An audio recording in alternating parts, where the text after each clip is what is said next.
I was born and raised in the Sucker Creek Indian Reserve, which is located just outside High Prairie in northern Alberta, isolated community.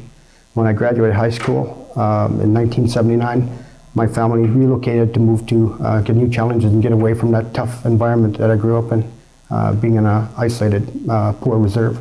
So we moved to Calgary, and within a few months I seen an ad in the local paper, applied, had an interview, and was successful. And it was really a tough transition because first I'm from an isolated community in a reserve, and moving to an urban center, it was quite a shock. And it was tough plus getting to the workforce after completing high school. So once I got into the jail environment, and it's kind of ironic that I haven't even seen that or had even any interest. The reason I say that is I'm from a large family of 5 boys, 5 girls, and both my parents are out of 12. But out of those 12 growing up, approximately 6 out of those, my 12 family members that I just mentioned, have been incarcerated at one point or another. So the Alberta government decided to take and be consistent, making our facility non-smoking. So they decided, how can we help the offender population quit smoking? Well, I'll tell you what they can do. We can give them snacks at night, which they do. We can give them sandwiches in the morning and at night, so they don't have a way. Plus, we'll also give them a Nicoderm patch, so they can sign up or purchase Nicoderm patches in their canteen.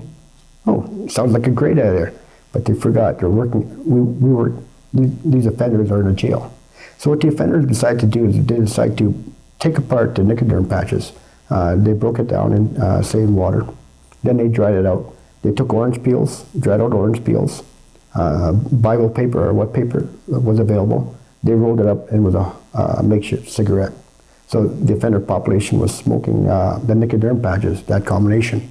The effect it had on our members was absolutely incredible. There's nothing like going into a work site, you're doing a range check or entering that environment, then all of a sudden you can smell the effect of the Nicoderm patch.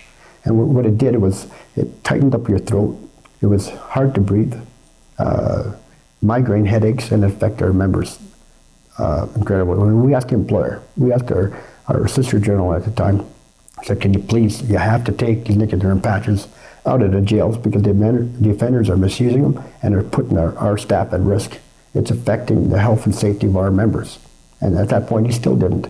So we had to go the occupational health and safety route, and we were quite finally successful after almost 2 years of canvassing them and putting in WCB claims that we were finally successful to have the patches removed, which is quite a success for us. It's just unfortunate the employer didn't realize or would not acknowledge the effect it had on our working members and how it affected and how it hurt the frontline workers within those correctional facilities.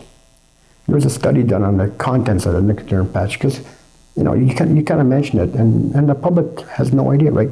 If I told the public, oh, by the way, we give the inmates a Nicoderm patch, they broke it down, they smoked it, and this is the effect it had on it. And well, obviously there's no smoking, so how would they like the cigarette? Well, they start circuiting all the outlets, light fixtures, just to get a spark, just to ignite the cigarette, right? So how we never electrocuted, or no offenders never got electrocuted, is still beyond me. But that was just, they wouldn't understand. So we were quite successful in that. But one of the things with occupational health and safety too, is we had to try to explore what were the contents or what were the effect of the smoking the Nicoderm patch. And to this day, there's it's unheard of. So the effect it actually had the frontline workers, they may not ever know until 10, 15, 20 years from now.